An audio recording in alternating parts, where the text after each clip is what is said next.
போற்றுதலுக்கும் வணக்கத்திற்கும் உரிய பெருமக்களே, உங்கள் அனைவருக்கும் என் அன்பும் வணக்கமும்.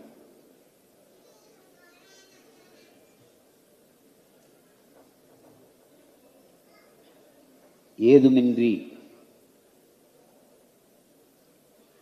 சாதித்த ஒரு சாதனையாளனுடைய தன் வரலாற்று நூல்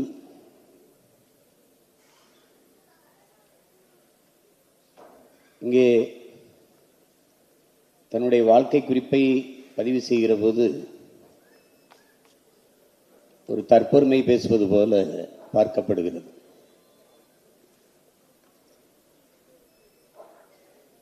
நாம் வரலாற்றில் நிராகரிக்கப்பட்ட புறக்கணிக்கப்பட்ட இனத்தின் மக்கள்.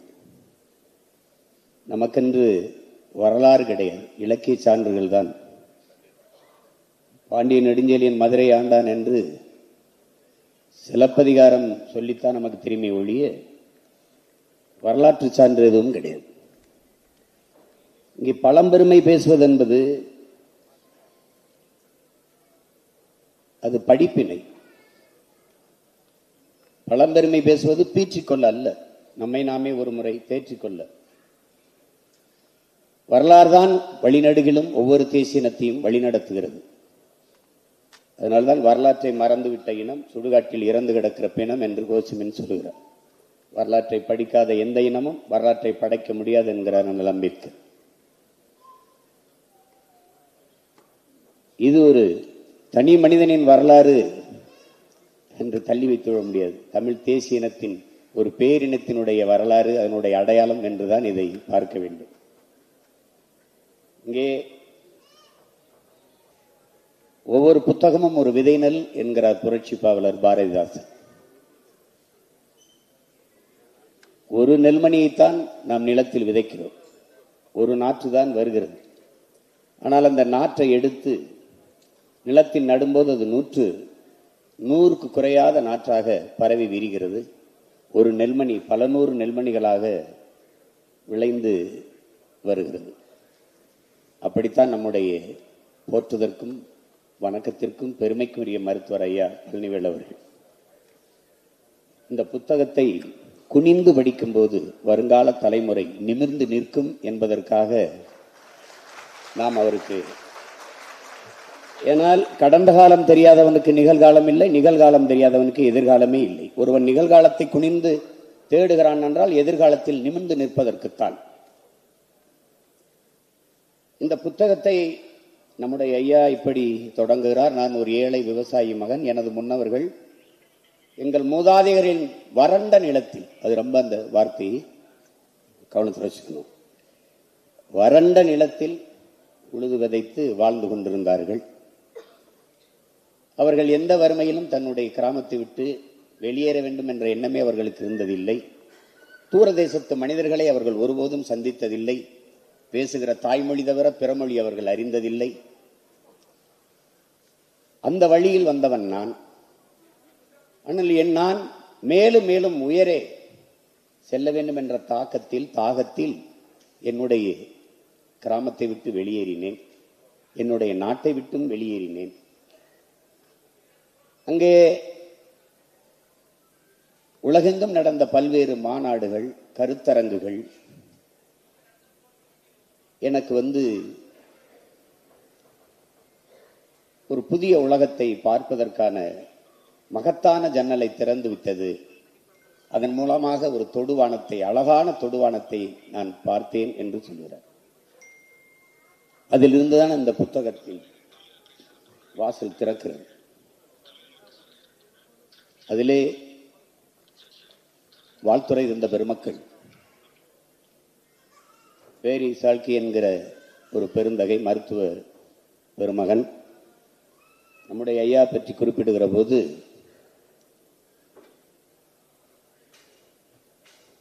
இந்த நுண்துளை அறுவை சிகிச்சை நான் அமெரிக்க நுண்துளை இந்த அறுவை சிகிச்சை, அதை இரைப்பை குடல் நோய் இதற்கான அறுவை சிகிச்சை இதில் நான் தலைவராக இருந்தேன். அப்போது துணைத் தலைவராக இருந்தேன். ஆனால் அப்போது யாரெல்லாம் இந்த அறுவை சிகிச்சையில் சிறப்புற செய்கிறார்களோ அந்த காணொளிகளை பார்த்து அதை மதிப்பீடு செய்வது என்னுடைய பணி. அப்படி பார்க்கிற போது ஒரு காணொளி மிக எளிதாக இந்த நுண்துளை அறுவை சிகிச்சையை கையாண்டு செய்திருந்ததை நான் பார்த்தேன். ஆனால் அது கோயம்புத்தூர்லேருந்து வந்திருந்தது. நான் அப்படி ஒரு பேரை அதுவரை கண்டதே இல்லை, கேட்டதும் இல்லை. அது இந்தியாவில் எந்த பகுதியில் இருக்கிறது என்பது எனக்கு தெரியாது.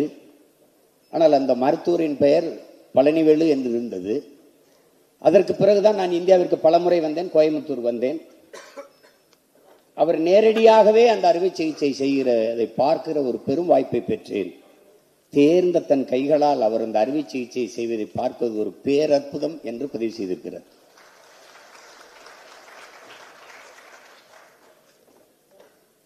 அதற்கு பிறகு VN ஸ்ரீகண்டே என்கிற அவர் ஒரு மருத்துவ மேதை, ஒரு ஓட்டப்பந்தய வீரன். அவன் முதல்ல நல்ல நடைப்பயிற்சி செய்யணும், உடலை தகுதிப்படுத்திக்கணும். பிறகு 100 மீட்டர் ஓடும்போது ஒரு புலிப்பாய்ச்சல் போல ஓடணும். பிறகு தொடர் ஓட்டம், மாரத்தான் ஓட்டம், நீண்ட தூர ஓட்டம் ஓடும்போது அதற்கு தன் திறனை, தன் ஆற்றலை முழுமையாக செலவத்தி விடாமல் தேக்கி வைத்து ஓடணும். அது ஒரு அறுவை சிகிச்சை நிபுணருக்கு தேவையான அத்தனையும் மருத்துவர் பழனிவேல் அவர்களிடத்திலே இருந்தது என்கிறார்.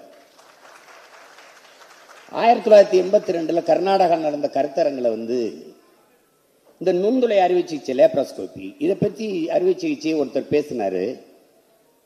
இது ரொம்ப ஆபத்தான நவீன முறை, இதை தேவையில்லாமல் பரப்புரை செய்து கொண்டிருக்கிறாருங்கிற கடும் கண்டனம் அங்கே எழுந்தது. ஆனால் இது நிகழ்ந்து சரியாக 10 ஆண்டுகளில் அறுவை சிகிச்சை உலகத்தையே பெரும் தாக்கத்தை தன்வயப்படுத்திக் கொண்டிருந்தது. இந்த லேப்ராஸ்கோபி, இந்த நுண்துளை அறுவை சிகிச்சை முறை தன்வயப்படுத்திடுச்சு உலகத்தை. அப்போது அவர் அதே தான் சொல்றாரு. நான் பல அறுவை சிகிச்சை இதுகளை பார்க்கும்போது எனக்கு தெரியாதப்போ ஒரு துடிப்பு மிக்க ஒரு இளைஞன் இந்த அறுவை சிகிச்சை முறையில் தென்னிந்தியாவிலிருந்து கோயம்புத்தூர்லிருந்து ஒரு அசாத்திய சாதனையை படைத்து உலகத்தையே தன் பக்கம் திருப்புகிற அளவுக்கு ஒரு தாக்கத்தை ஏற்படுத்துவான் என்று நான் அப்போது கனவிலும் நினைக்கலைங்கிறார். அது நம்முடைய ஐயா மருத்துவர் பழனிவேல் அவர்கள் தான். நம்முடைய தமிழ் அறிவியலின் அடையாளங்களாக இருக்கிற ஐயா அப்துல் கலாம், ஐயா மயில்சாமி அண்ணாதுரை போன்றவர்கள். ஐயா மயில்சாமி அண்ணாதுரை சந்திராயன் திட்டக்குழுவினுடைய இயக்குனர், திட்டத்தினுடைய இயக்குனர். அவர் சொல்றாங்க, அவருடைய இந்த நூல் என்பது வருங்கால தலைமுறை வாசித்து நேசித்து ஒரு வழித்தடமாக, ஒரு வாழ்க்கையின் உதாரணமாக வைத்துக் கொள்ளக்கூடிய ஒன்று. நாள்தோறும் கற்பது, புதிதாக கண்டுபிடிக்க வேண்டும் என்கிற பேரார்வம், நம்முடைய பண்பாட்டின் வேரை மறக்காமல் இருப்பது, மக்களின் சேவை குறித்தே அனுதினமும் சிந்திப்பது, இதெல்லாம் பழனிவேலின் பெருமைமிக்க அடையாளங்கள் என்று சொல்கிறார். இந்த நூலிலே அவர் பதிவு செய்திருப்பது தன் வாழ்நாளில் அவர் சந்தித்த நெருக்கடிகளையும் உழைத்து உயர்ந்த உயரத்தையும் மக்களின் எளிய மொழியில் பதிவு செய்திருக்கிறார் என்று ஐயா மயில்சாமி அண்ணாதுரை அவர்கள் இந்த நூலை பற்றி குறிப்பிடுகிறார். அதிலே உரைநடை, அதையும் தாண்டி கவிதை நடையில் ஐயா சொன்னதெல்லாம் சில வரிகளில் சில வார்த்தைகளை, சில பக்கங்களை படிக்கும்போது நாம் உறைந்து போவோம். அப்படி பல பக்கங்களில் நான் உறைந்து இருந்தேன். அதிலே ஐயா சொல்லுகிறாங்க, ஒரே மாதிரி அறுவை சிகிச்சை தான், ஒரே மாதிரி தினந்தோறும் அதே தான். ஆனால் நோயாளிகள் ஒவ்வொருவரும் புதியவர்கள் என்கிறார். சிகிச்சை முறை ஒன்றுதான், நோயாளிகள் புதியவர்கள். இது அலுப்பு தட்டுமா என்று, இது அலுப்பு தட்டக்கூடிய ஒன்று என்று நான் எப்படி சொல்வது? முழு ஈடுபாட்டோடு செய்தேன், முழு ஈடுபாட்டோடு இந்த பணியை செய்தேன். என்னுடைய கால சிறகுகள் மிக வேகமாக பறந்தது, உயிரை பறந்தது. அதனுடைய சிறகுகளின் நீளம், அந்த சிறகுகள் மிக நீளமானது, மிக வலிமையானது.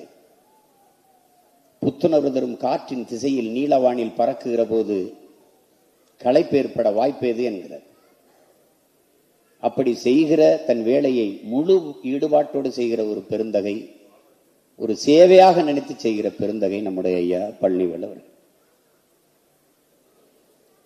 அவர் படித்து இந்த இடத்திற்கு நாம் ஒருவர் சாதனையாளரை பார்க்கும்போது பொறாமைதான் வரும். இந்த சாதனையில் நின்று பார்க்கும்போது காஞ்சி பெரியவர் சங்கராச்சாரியார் அவர்கள் சொல்கிறார், ஒருவன் சாதனையை பார்த்து நீ பொறாமைப்படாதே, அதை சாதிப்பதற்கு அவன் கொடுத்த வேலை, அவன் பட்ட வேதனை, அவன் பட்ட துயரங்கள், துன்பங்கள், கஷ்டங்களை ஒரு தடவை பார்த்தீர்கள் என்றால் பொறாமை வராது, பெருமைதான் வரும் என்று. படிப்பதற்கு ஒரு மகன் போராட்டம் நடத்தல, பெரும் போர் செய்திருக்கிறார். அப்படிதான் சொல்லணும், பெரும் போர். 17 வயதில் 8ஆம் வகுப்பு சேர்ந்திருக்கிறது. என்னிடத்திலே நேரே சொன்னார், அது புத்தகத்திலும் பதிவு. 17 வயதில் 8ஆவதில் சேர்ந்த ஒரு மகன், வறுமை, அதை தாண்டி உலகத்தில் கற்பிப்பதற்கு ஆகச்சிறந்த பல்கலைக்கழகம் எதுவும் கிடையாது, எல்லாவற்றையும் கற்றுக் கொடுக்கும் வறுமை. அந்த வறுமைதான் இவ்வளவு பெரிய மேதையை, ஒரு மருத்துவத்துறையில் ஒரு பல்கலைக்கழகத்தை நமக்கு உருவாக்கி தந்திருக்கிறது என்றால் அது அந்த வறுமைதான். எவ்வளவு தூரம் உயரே வந்தாலும் தான் பிறந்து வளர்ந்த அந்த குடிசை வீட்டை இன்று வரை பராமரிக்கிற ஒரு மகத்தான மனிதன் நம் மண்ணில் உண்டு என்றால் அது நம்முடைய ஐயா பழனிவேல். நீங்க மரம் உயர்ந்திருக்கும், பூக்கள் பூத்திருக்கும், காணிகள் காய்கள், இதைத்தான் நாம் பார்ப்போம். ஆனால் அதற்கு நீர் கொடுத்து உயிர் கொடுத்து தாங்கி நிற்கிற வேறு எவர்களுக்கும் தருவதில்லை, நாம் அதுக்கு நன்றியும் பாராட்டுவதில்லை. ஆனால் மரம் மறப்பதில்லை, பூக்களை அதன் வேரில் தூவி நன்றி செலுத்திக் கொண்டே இருக்கும். அப்படித்தான் நம்முடைய ஐயா பழனிவேல் அவர்கள் தன்னை உருவாக்கிய, படிக்க முடியல, பள்ளிக்கூடத்து வாய்ப்பு இல்லை, மலேசியாவில் படித்த கல்வி இங்கே தொடர முடியல, இப்ப என்ன செய்யறதுன்னு தெரியல.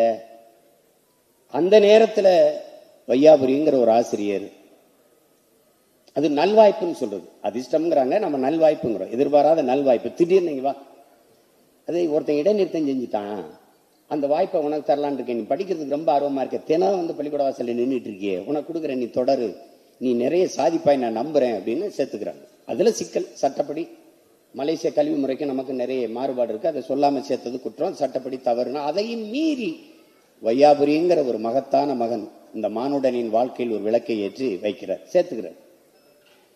அதுல இருந்து படிச்சு எல்லாம் பியூசியில பேர் நிறைய மதிப்பெண் பெற்றால் மருத்துவக் கல்லூரிக்கு போக முடியல. அதுல ஒவ்வொருத்தரும் அவர் வாழ்க்கையில் ஒரு முன்மாதிரியாக இருக்கிறாங்க, தாக்கத்தை ஏற்படுத்துறாங்க. அதுல குறிப்பா நிலத்துக்கு மதில் வேலி போடணுங்கிறதுக்காக கல் உடைக்கும் போது கல்லில் கையில் அடிபட்டு அது வீங்கிருது, அது பிரச்சனை ஆயிரும். நமக்கு ஒரு மரபு இருக்கு, நம்ம மண்ணில் நம்ம முன்னோர்களுக்கு எது ஒன்றையும் சோசியம் கேட்கணும், குறிகாரன்ட்ட கேட்கணும் அப்படின்னு. அப்படித்தான் தங்கச்சி தனலட்சுமி அவங்க இழந்துடுறாங்க. ஐயா அவர்கள் மருத்துவத்திட்டு கொண்டு காட்டாம இதுக்கெல்லாம் நேரங்காலம் பார்க்கணும், போக வேணாம்னு குறி பார்க்கணும், போக வேணாம்னு சொன்னா போகக்கூடாது, போகணும்னு சொன்னா போகணும். அப்படி தன் தங்கையை இழந்தவர். இதுக்கும் அதே மாதிரி கைக்கு இதெல்லாம் போய் இதெல்லாம் மருத்துவத்தை போவானான்னு குறி சொல்லுதுன்னு சொல்லி கட்டை போட்டு நிறுத்திடுறாங்க. அவருக்கு தாங்க முடியல. அப்ப தன்னுடைய மாமா சின்னசாமியை அந்த அவரை கூப்பிட்டு, தன்னுடைய மாமா துரைசாமியை கூப்பிட்டு அவரை வந்து நாமக்கல்ல இருக்கிற மருத்துவர் காளியப்பன் போய் காட்டும் போது அந்த காளியப்பன் தான் பெரிய திசைக்கு அவரை மாற்றுகிறார். அவருடைய உருவத் தோற்றம் பாருங்க, எந்த அளவுக்கு வணிகிறார் பாருங்க. சுருள் முடி, வெள்ளை உடை, முகத்தில் ஒரு முடி இல்லை முழுக்க சவரம் பண்ணியிருக்கிறார், கை விரல் நகங்களை எல்லாம் ஒட்ட வச்சிருக்கிறார், அந்த காலணி பளபளப்பா இருக்கு, இதெல்லாம் கவனிச்சுக்காரு. அந்த கொஞ்ச நேரத்தில் அவ்வளவும் கவனிச்சு அவ்வளவும் தனக்குள் வாங்கி அந்த கழுத்தில் தொங்க விட்ட அந்த டெத்தாஸ்கோப் இதெல்லாம் பார்க்கும்போது இவரை மாதிரியே நாமும் ஒரு நாள் மருத்துவர் ஆகணுங்கிற அந்த கனவு அவருக்குள்ளது. அது ஒரு பெரிய தாக்கத்தை அவர்களை ஏற்படுத்துது. அதை பண்ண மருத்துவ கனவு அது தெரியும் உங்களுக்கு. வந்து அவர் பெரும்பாடுபட்டிருக்காரு அதில் படிக்கிறதுக்கு. அதுல என்ன கடைசியா சிபாரிசுக்கு வந்து நிக்குது.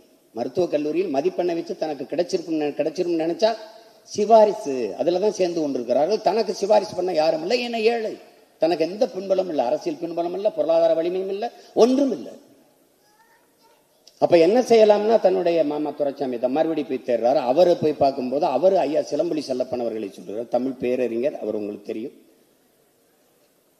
அது அவரு வந்து சொல்றாரு, நீ போய் மாரப்பக்கவுண்டரை போய் பாரு, அவர் விடுதலை போராட்ட ஈகி, அவரை போய் பார்த்தா அவரு சொல்றாரு, நான் வயசாகி போச்சு, என்னை யார் மதிப்பா, நான் யாரை போய் பார்க்கறதுன்னு அவர் சொல்றாரு. இருந்தாலும் அவர் சரி வா பாப்பம் என்று கூட்டிகிட்டு போய் சந்திக்கிறாங்க. அவரு சந்திக்கும் போது அவர் விடுதலை போராட்ட ஈங்கிறதுனால அன்றைய சுகாதாரத்துறை அமைச்சராக இருக்கிற நம்ம ஐயா பேராசிரியர் அன்பழகன் அவர்களை போய் சந்திக்கிறாங்க. அவரு நீ இந்த NCC NSS இதுல எல்லாம் சான்றிதழ் வச்சிருக்கியான்னு கேட்கிறார். அப்ப அந்த ஐயா மாரப்ப இவர் தான் சொல்றாரு, இல்ல அவன் வந்து இல்ல வேளங்காட்டு ராமசாமி அவர் தான் கூட்டிட்டு போறாரு, அவர் தான் தியாகி. அவர் கூட்டிட்டு போய் என்ன சொல்றாரு, இல்ல அவன் சிற்றூர்ல இருந்து படிச்சவன், அதனால படிப்பை தவிர வேற எதுலையும் கவனம் செலுத்த முடியல, அதனால இந்த மாதிரி கூடுதல் தகுதி சான்றிதழ் அவன்கிட்ட இல்லைன்றாரு. சரி நான் பாக்குறேன்ட்டு எப்படியோ ஒரு வழியாக அவருக்கு வந்து சென்னை ஸ்டான்லி மருத்துவக் கல்லூரியில் படிக்க வாய்ப்பு கிடைச்சிருது. ஆனால் அப்பவும் அதுல எந்த மகிழ்ச்சியும் அவருக்கு இல்லை. ஏன்னா நான் படிச்சு பெற்ற மதிப்பெண்ணுக்கு கிடைக்காத இந்த வாய்ப்பு ஒரு மனிதன் முன்மொழிந்ததற்காக சிபாரிசுக்காக கிடைக்குதாங்கிற சினமும் ஆத்திரம் தான் இருக்குது ஒழிய மகிழ்ச்சி இல்லை. படிச்சு மருத்துவராகி அங்க ஒரு இது வருது. இப்ப இருக்கிற இந்த இரைப்பை குடல் நோய் இதற்கான அறுவை சிகிச்சை இன்னைக்கு லேப்ரோஸ்கோபி, இந்த நுண்துளை அறுவை சிகிச்சையில் உலக புகழ்பெற்ற மருத்துவராக நம்ம ஐயா இருக்கிறாருன்னா அதுக்கு ஒரு இடம் இருக்கு. அங்க ஒருத்தர் வர்றாரு, மருத்துவர் ரங்கபாஷ்யம்ங்கிறது. அவர் தான் அதுல மிகச்சிறந்த நிபுணரா இருக்கிறார், மேதையா இருக்கிறார். அவர்கிட்ட இருந்து அழைப்பு வருது. இந்த மோகனவேலுங்கிற ஒருத்தர் கூப்பிட்டு இங்க வான்னு அவரை சந்திக்க வைக்கும்போது அவர் சொல்றாரு, நீ வந்து பழனிவேலு இப்ப இதுக்கான இந்த இது எனக்கிட்ட தான் வந்திருக்கு, அதனால நீ இது உனக்கு ஆர்வம் இருக்குது, இல்லை நீ சேர்ந்து படிச்சா நல்லா இருக்குன்னா நான் எப்ப சேரணும்னு சேர்ந்துடுறாரு. ஆனால் படித்த படிப்புக்கு வேலை செய்து கொண்டிருக்கிற போது இப்ப திடீர்னு மேற்படிப்புனா அதுக்கு உரிய ஊதியம் கிடைக்காது. 325 ரூபா தான், அதை வச்சு குடும்பத்தை நடத்தணும். திருமணம் ஆயிடுச்சு. மாமனார் தனியா ஒரு சிறு மருத்துவமனை கட்டித்தரேன், கிளினிக், அதுல இருந்து நீ பார்க்கணும் போது அது ஆர்வம் தான். ஆனாலும் அவன் சொல்றாரு, நீங்க இப்ப உங்களுக்கு என்ன முடிவு பண்ணிட்டீங்க, நீங்க படிக்கிறதுன்னா இதனால நான் படிக்க போறேன்னு. சரி நீங்க சரியானதான் செய்வீங்க போங்கன்னு. அந்த மாதிரி மாமனார் கிடைக்கிறது ரொம்ப அபூர்வம். நமக்கெல்லாம் அப்படி கிடைக்குமான்னு தெரியல. அதுக்கப்புறம் ஒரு இதுல மேதையாகி வர்றார் ஐயா. சாதனை என்று நான் பார்க்கிறது, வாழ முடியாத தாய் நாட்டை விட்டு வெளியேறி மலாய்க்கு, அன்றைய மலாய் இன்றைய மலேசியா, நம் மக்கள் எல்லாம் அங்கே இருக்கிற ரப்பர் தோட்டத்தை உருவாக்கியவர்கள். கடும் உழைப்பை கொட்டி அந்த ரப்பர் தோட்டத்தில் கூலி தொழிலாளியாக போய் நம் மண்ணின் மக்கள் உழைக்கிறார்கள். அந்த கூலி தொழிலாக சின்னஞ்சிறுவனாக அந்த நிலத்திலே இறங்கிய ஒரு மகன், அந்த ஆங்கிலேயரிடத்திலே வெள்ளையருடைய ஆளுகையின் கீழே அடிமை கூலியாக வேலை பார்த்த ஒரு மகன், பிறகு அதே நாட்டில் புகழ்பெற்ற பெல்லாசி விருதை வாங்கி அதே மண்ணிலே வெள்ளைக்காரர்கள் கையிலே அவன் நாட்டிலேயே மருத்துவத்துறையில் சாதிச்சு பெல்லாசிப்புங்கிற விருதை வாங்குகிற அளவுக்கு உயர்ந்திருக்கிறான் என்றால் இதைவிட சாதனை என்ன இருக்க முடியும் என்பதை அறிவார்ந்த தமிழ் சமூக மக்கள் சிந்திச்சுப்பார். அதை வாங்கும் போது அவருக்கு ஒரு நினைவு வருது, இந்த விருதுக்கான விதை எங்க இருக்குன்னா வையாபுரிங்கிற அந்த மாதிரி ஆசிரியர்கிட்ட தான் இருக்குதுன்னு அந்த ஆசிரியரை தேடி வந்து அவருடைய அன்பையும் மதிப்பையும் பரிமாறிக்கொள்கிறதெல்லாம் வந்து அதை படிக்கும்போது நெகிழாமல் நீங்க கடக்க முடியாது. ஒவ்வொரு மனிதனுக்குமான ஒரு முன்னுதாரணம். அதுல அந்த கூலியாக மலேசியாவில் வேலை செய்யும் போது ஒரு 4ஆம் வகுப்பு படிக்கிற சிறுவன், அப்ப எல்லாரும் வாரம் ஒரு முறை கூலி வாங்க போகணும். அங்க தோட்டத்தை நிர்வகிக்கிறவன் துறை என்று அழைக்கப்படுகிறான். அவனுக்கு கூலி கணக்கு பிள்ளை வேலை செய்கிறவர்கள் எல்லாம் கிராணி என்று அழைக்கப்படுகிறார்கள். அந்த கணக்கு பிள்ளைக்கு மூத்த கூலிகள், நம்முடைய கூலிகள், நம்முடைய ஆட்கள், அவர்களுக்கு வேலை செய்வது வந்து கங்காணி என்று அழைக்கப்படுகிறார்கள். தன் தாய்க்கு உடல்நிலை சரியில்லாமல் போய் விடுகிறது காளியம்மாளுக்கு. நீ போய் எல்லோரோடும் போய் அந்த கூலியை வாங்கிட்டு வா என்று வாங்குற போது அந்த துறை காசை என்னை கொடுத்து கொண்டிருக்கிறார். இவர் காலை விரித்து வைத்து பிறங்கை இடுப்பில் 2 கையும் வைத்துக் கொண்டு முறைத்து அவனை பார்த்து கொண்டே நிற்கிறார். ஒரு சிறுவன் திமிராக இப்படி நிற்கிறானே என்று அவர் பார்க்கிறார். அந்த வெள்ளக்காரத்துறை காலை எடுறா, கையிடுறா அப்படின்னு. அவர் எடுக்கல, அப்படியே பார்த்தபடியே இருக்கிறாரு. அந்த நேரத்தில் ஒரு மின்னல் போல ஒரு சின்ன பின்னிகழ்வு, பிளாஷ்பேக் ஐயா பழனிவேல் அவர்கள் பார்வையில்.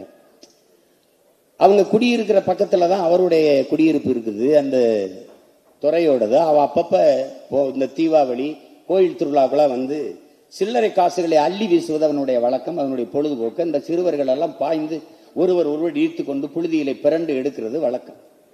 அந்த இடத்துல ஒரு சிறுவன் யோசிக்கிறான், அப்படி பார்க்கிறான், இவன் எதுக்கு இந்த காசை வீசி எறியணும், அதையும் இந்த குழந்தையெல்லாம் புரண்டு புழுதியில பிறண்டு எடுக்கணும், அடிச்சு பிடிச்சிட்டு எடுக்கணும், ஏன் அவன் மரியாதையா கண்ணியமா கையில கொடுக்கலாமே, இவன் அதை செய்யல அப்படிங்கிற கேள்வி எழுது. அந்த கேள்வி, அந்த கோபம் அப்படியே அந்த வெள்ளக்காரத்துறைக்கு, நீ என்ன பெரிய இவனட, இது ஒன்றும் கோயில் திருவிழாமில்ல, நீ காசு ஒன்றும் விட்டேறியில்ல, இது எங்க அம்மாவுடைய உழைப்புக்கான கூலி, அதை கேட்கறதுனால அவனுக்கு கை கட்டி கூனி குறுகி நிற்கணும், இப்படிதான்டா நிற்பேன்னு இடுப்புல இருந்து கை எடுக்கல. இந்த திமிர், இந்த நிமிர்வு, இது எங்கிருந்து வருது? எங்கிருந்து? பரம்பரை, மரபின் நீட்சி, பரம்பரை ரத்தம். ஹைதர் அலி மைசூரை தலைமையிடமாக கொண்டு ஆளுகிற போது இங்கே இருந்து கப்பம் வசூலித்துக் கொண்டு போகிறார்கள். கப்பம் வசூலித்துக் கொண்டு போறவர்கள் நம்மவர்கள் தான், நம்முடைய வீரர்கள் தான். குதிரைகளை போய் கொண்டிருக்கும் போது ஒரு சிறுவன் வருகிறான், இளம் வயது சிறுவன், மீசை விட முளைக்கல, கூறுக மாறிச்சு நிறுத்தி வாங்கின கப்பத்தை என்கிட்ட கொடுங்கிறது. அடிச்சு பறிக்கிறார், சண்டையிட்டு தோக்கடிச்சு கப்பத்தை பறிக்கிறார், காசை கொடுறாரு. ஏன் நிலத்திலிருந்து என்னடா உனக்கு கப்பம் போறது? ஏன் நாங்க இங்க போய் மன்னர் கேட்டா என்ன பதில் சொல்றது? போடா போய் சொல்ற, சென்னி மலைக்கும் சிவன் மலைக்கு இடையில சின்ன மலை பறித்து கொண்டேன்னு போய் சொல்றா. அங்க போய் அவன் சொன்ன உடனே அவன் ஹைதர் அலி எத்தனை பேர்? ஒருத்தன். என்ன வயசு இருக்கும்? 19 வயதுன்னு பயந்துட்டான். 19 வயசு உங்க இத்தனை பேர் அடிச்சுட்டான். நான் அந்த பரம்பரை வீரம், அந்த ரத்தம் அப்படி நிமிர்ந்து நிக்குது. அவன் வெள்ளக்காரனா இருந்தாலும் கொள்ளக்காரனா இருந்தாலும் எவனா இருந்தாலும் கவலை இல்லை நமக்கு. ஒரு ஏழை விவசாயியின் மகன் மருத்துவத்துறையில் சாதிச்சதை பேசிக்கிட்டு, ஒரு ஏழை விவசாயியின் மகன் மன்னராயும் மண்ணையை ஆளுகிற தகுதியை பெற்ற நமது பாட்டன் சின்னமலையின் மரபில் ஒரு மருத்துவத்தை ஆளுகிற மருத்துவராக நம்ம ஐயா வர முடியாதா என்ன? சொல்லுங்க. அதற்கு பிறகு அங்க அவருடைய ஆண்மை, திறம், வீரம் இதையெல்லாம் நீங்க பார்க்க முடியும். திருப்பி கல்லூரியில் படிக்கும் போது சுற்றுலா நண்பர்களோட, பேருந்தை ஓட்டுநர் வயது முதிர்ந்தவர் மெதுவாக செல்கிறார், ஒரு நிதானமான வேகத்தில், மித வேகத்தில். நண்பர்களுக்கெல்லாம் இவர் வேகமா போகணும், வேகமா போகணும். அதுல ஒரு கொஞ்சம் இந்த கிழவனர் 2 அடி போட்டா தாண்டா அவன் வேகமா ஓட்டுவான்ட்டு. வார்த்தை அளந்து பேசு, அளந்து பேசு. சாலமன் விக்டர்னு நம்ம கல்லூரியில் மருத்துவர் இருக்கிறாரு. அவருடைய தாய் உனக்கு தெரியுமா? நம்முடைய கல்லூரியில் மகளிர் விடுதியிலே தூய்மை பணியை செய்கிற ஒரு தொழிலாளி சாலமன் விக்டருடைய தாய். அதனால அந்த மருத்துவருடைய தரம் குறைந்து போயிட்டதா? நீ எப்படி இப்படி குறைச்சு மதிப்பிடுவ? அவர் அப்படி வெளிவா பேசுவ? அவர் நம் தந்தையின் வயதுக்கு ஒப்பானவர், நாம் பத்திரமாக கொண்டு போய் சேர்க்க வேண்டும் என்று நிதானமாக ஓட்டி செல்கிறார். இதே ஓட்டுநர்களுடைய தந்தையாக இருந்தால் நீ என்ன செய்திருப்பாய்? வேற யாராவது ஒருவன் பேசியிருந்தால் நீ என்ன செய்திருப்பாய் என்ற கேள்வி கேட்கிற அந்த என்ன சொல்றது, அந்த மானுட நேயம். இதிலே திரைப்படத்தில் பேசுனதில் அவன் கதாநாயகன், அவன் நிழல் கதாநாயகன். நம்முடைய ஐயா நிஜ கதாநாயகன் என்பதை அந்த இளம் வயதிலிருந்து நீங்க பார்க்க முடியும். எந்த வழித்தடத்திலையும் அவர் தடம் மாறவே கிடையாது. அப்ப இன்னொரு விருது ரோமன்ல சேஜஸ்ங்கிற அந்த அமைப்பினுடைய தலைவர், அவர் ஜான் ஹண்டர், அவர் துணைத் தலைவர். கட்டுரைகளை அனுப்பணும், மருத்துவ குறிப்பு கட்டுரைகளை, அதுல விருதுக்கான கட்டுரைகளை தேர்வு செய்வார்கள். அதிலே அவரை சந்திக்கிற நம்முடைய மருத்துவர்கள் எல்லாமே சொல்றார்கள், பழனி நீ எப்படியாவது சிறப்பா செஞ்சு இந்த விருதை பெற்று ஒட்டுமொத்த நம்ம நாட்டுக்கு இந்த பெருமையை சேர்த்துரு அப்படின்ட்டு. அதுக்காக தனி கவனம் செலுத்தி இந்த கட்டுரையை ஐயா தாக்கல் செஞ்சிடறாங்க. அது பல கட்டுரைகள் குவியுது, அதுல ஒன்றை தேர்வு செய்கிறார்கள். அப்ப ஜான் ஹண்டர் எடுத்து அறிவிக்கிறார், விருதுக்கான கட்டுரையை நாங்கள் தேர்வு செய்து விட்டோம். அப்ப எல்லாரும் ஆவலா எதிர்பார்த்திருக்கும் போது அரங்கு முழுமைக்கும் இதே மாதிரி அமைதியா அப்ப கொஞ்ச நேரம் கழிச்சு சொல்கிறார், அந்த கட்டுரை இந்தியாவிலிருந்து வந்திருக்கிற பழனிவேல் அவர்களுடைய கட்டுரையை நாங்கள் விருதுக்காக தேர்வு செய்திருக்கிறோம் என்று. ஐயா அவர்கள் கையை பார்க்கிறார், கைதட்டுகிறார்கள், தன் கையை பார்க்கிறார். இந்த கைதான் இரவுகள் பாராமல் நிலத்திலே உழைத்த கை. இந்த கைதான் தொலை தூரத்தில் இருக்கிற சந்தைக்கு கூடை தூக்கி சென்ற கை. படிக்கும்போது யாருமே தன்னுடைய பிற்காலத்தை நினைக்காம இருக்க முடியாது, யாருமே. அப்ப ஆனால் இன்னைக்கு உலகத்தின் உயரிய அங்கீகாரத்தை பெற இருக்கிறது இந்த கை. இந்த கைதான் தேர்வு எழுத விடாமல் விரட்டி அடிக்கப்பட்ட கை. இந்த கைதான் பள்ளிக்கூடத்தில் படிக்க விடாமல் விரட்டி அடிக்கப்பட்டு கூரை வீட்டில் உட்கார்ந்து தவித்துக் கொண்டிருந்த கை. இந்த கைதான் இன்று உலகத்தின் உயரிய அங்கீகாரத்தை பெற இருக்கிறது. இந்த கைதான் அந்த மதில் சுவர் அமைக்கும் போது கற்களை எடுத்துட்டு போகும்போது விரல் அடிபட்டு காயம்பட்டும் போது அந்த விரல் வளைஞ்சிருக்கு. இன்னும் ஐயாவுக்கு விரல் வளைஞ்சுதான் இருக்குது. அதை சொல்றாரு, இப்படி காயம்பட்டு உரிய மருத்துவம் கிடைக்காமல் வளைந்த விரலை கொண்ட இந்த கைதான் இன்று உயரிய அங்கீகாரத்தை பெறப்போகிறது.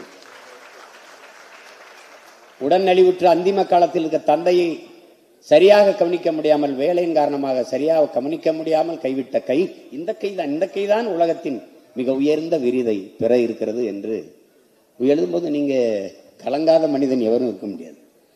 அவர் ஏன் இவ்வளவு ஈடுபாடு இருக்குதுன்னா, நம்மள ஒருத்தர் அவருடைய சாதனை என் சாதனை, உங்கள் சாதனை, நம் ஒவ்வொருவருடைய சாதனையாக இருப்பதால் தான் நமக்கு இவ்வளவு இனந்தெரியாத மகிழ்ச்சியும் பூரிப்பும் பெருமையும் இருக்கிறது. அப்படிப்பட்ட ஒரு பெருமகன். இங்கே எனக்கு மட்டும்தான் அந்த அனுபவம் இருக்குன்னு நினைச்சா, என்னுடைய தம்பி அண்ணாமலைக்கும் அது இருந்திருக்குது. நான் ஐயா கிட்ட மருத்துவம் பெற்றவர்கள் நானும் ஒருவன். இதான் எனக்கு கராத்தே பயிற்சி எடுக்கும்போது மூச்சை உள்ளடக்கி பயிற்சி எடுத்ததில் அந்த குடல் இறக்கம் வந்துடுச்சு. அதுக்காக கராத்தே பயிற்சி எடுத்தா குடல் இறக்கம் வந்துடும் நான் சொல்றேன்ட்டு நீங்க தப்பா எடுக்கக்கூடாது.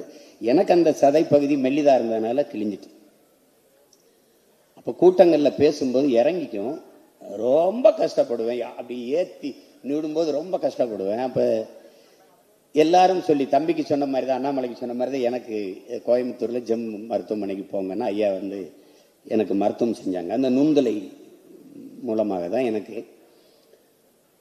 அப்ப நான் மருத்துவம் முடிச்சுட்டு அப்ப போகும்போது நான் ஓய்வு போறேன், திருப்பி வீட்டுக்கு போறேன். அப்ப உனக்கெல்லாம் சரியாயிட்டு, நீ மறுபடியும் போயிட்டு ஒரு மாசத்துக்கு கொஞ்சம் ஓய்வுல இரு, மறுபடியும் போய் கடுமையான பயிற்சிகளை மட்டும் செய்யாத, மற்றபடி போய் எல்லா வேலையும் பாருன்னு அனுப்பிட்டாங்க. அப்ப பணம் கட்டிட்டு நான் வீட்டுக்கு செல்லணும். கட்டண தொகை எடுத்துட்டு வராரு, போறேன். இங்க கட்ட போறாங்க. இல்ல ஐயா உங்களை கூப்பிடுறாங்க போங்கன்னு உள்ள போனோன்னா, நீ இங்க மருத்துவம் செய்யறது உங்க அம்மாவுக்கு தெரிஞ்சிருச்சு. அதாவது அம்மா ஐயாவோட மனைவி ஜெயா அம்மாவுக்கு தெரிஞ்சிட்டு, அவன் ஒருத்தன் தான் இருக்கான், அவன்கிட்ட காசு வாங்கி அசிங்கப்படுத்தாம அனுப்பிவிடு அவனை. உங்க அம்மா அனுப்பிவிட சொல்லிட்டா, நீ போ, உடம்பு பார்த்துக்க, வேற ஏதாவது என்னை கூப்பிடுன்ட்டு அனுப்பிட்டாங்க. அப்ப நான் சொன்னேன், என் தம்பி என் அன்புடைய இளவல் செந்தில் இருக்குதாரு, ஐயாவுடைய மருமகன். நாங்கெல்லாம் சுற்றி பார்க்கும்போது நான் சொன்னேன், செவிலியர்கள் எல்லாம் நம்ம ஆளுகளா இல்லை. அப்போ இதெல்லாம் இன்னு அவுட்டு ஆப்ரேஷன் தியேட்டர் அப்படி இருந்தது, அறுவை சிகிச்சைகம்னு இல்லை, உள்ளே வெளியே அப்படிலாம் இல்லை. அப்போ நான் சொன்னேன், இதெல்லாம் தமிழ்லையும் எழுதி ஆங்கிலத்தில் இருக்கலாமே அப்படின்னு. திருப்பி நான் மருத்துவமனைக்கு போனேன். இங்கு பார்த்தாலும் நம்ம முகங்களா இருந்தது, நம்ம தங்கச்சிகளா இருந்தாங்க செவிலியர்கள். பிறகு உள்ளே வெளியே, அதுக்கப்புறம் இன் அவுட் இதெல்லாம் எழுதியிருந்தது. இந்த பையெல்லாம் சொல்லி நம்ம கேட்கணுமான்னு எங்க ஐயா நினைக்கல. ஏன்னா எனக்கும் அவருக்கும் வருது ஒரே ரத்தம், தமிழ் ரத்தம்ங்கிறதுனால தன் தாய்மொழியை நேசிக்கணும்ட்டு செஞ்சவர். அது ஒண்ணுதான். நீங்க எப்பவுமே இந்த தன் வரலாறு எழுதுறது நம்ம எல்லாருக்கும் ஒரு தயக்கம் இருக்குது. அது எதிர்கால தலைமுறைக்கு எவ்வளவு பெரிய, நம்மளால முடியாது அவ்வளவுதான் எண்ணுகிற எல்லோருக்கும் ஐயாவுடைய வாழ்க்கை வரலாறுங்கிறது மிகப்பெரிய வழிகாட்டுதலாக இருக்கும் நான் நினைக்கிறேன். அப்படி பார்த்தா நீங்க சாதனையாளர்கள், தமிழ் இனத்தில் இருக்கிற சாதனையாளர்கள், அந்த முன்னோர்களெல்லாம் நீங்க பாருங்க, எவ்வளவு கீழே இருந்து வந்திருப்பாங்கன்னு பாருங்க. திரைத்துறையிலே எடுத்துக்கிட்டாலும் சரி, அறிவியல் துறையில் எடுத்துக்கிட்டாலும் சரி, எந்த துறை, அரசியல் துறையில் எடுத்துக்கொண்டாலும் சரி, ஒவ்வொரு துறையிலும் எளிதாக வென்றவர்கள் என்பது இங்கே கிடையாது. அதனால அலையில்லாத கடலால் நல்ல மாலுமியை உருவாக்க முடியாது, தடையில்லாத படைக்கு இங்கே ஒரு வேலையும் இல்லை. அப்படி நிறைய துன்ப துயரங்களை தாங்கி வென்று வந்த ஒரு மகத்தான மாமனிதனினுடைய நூலை நாம் கையில் வைத்திருக்கிறோம். சுவாசிப்பது போல வாசிப்பது இருக்க வேண்டும் என்கிறார்கள். தொட்டு பார்த்தால் அது காகிதம், தொடர்ந்து படித்தால் ஆயுதம். ஐயாவுடைய புத்தகத்தை தொடர்ந்து படிக்கணும். அதனாலதான் கட்ஸ் அப்படிங்கிற பேரை அவர் வச்சிருக்காங்க. இன்னைக்கு ஆக பெரும் சாதனையாளர்கள் இந்த நூலை வெளியிடுகிறார்கள். வருங்கால தலைமுறைக்கு மிகச்சிறந்த வழிகாட்டியாக இந்த நூல் விளங்கும் என்பதில் துளியும் ஐயமில்லை.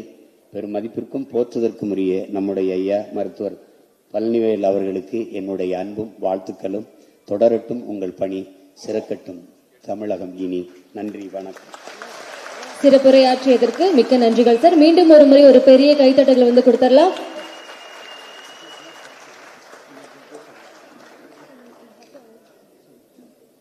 மதிப்பிற்குரிய சீமான் அவர்களுக்கு நினைவு பரிசினை வழங்கி கௌரவிப்பதற்காக டாக்டர் பழனிவேல் அவர்களை அன்புடன் அழைக்கின்றோம்.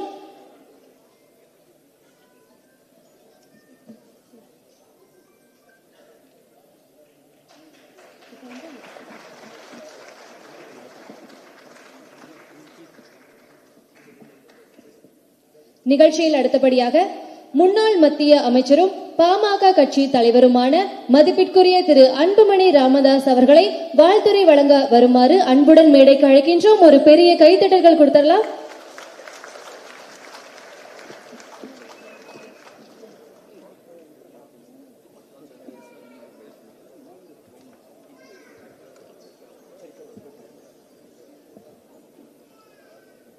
அனைவருக்கும் வணக்கம்.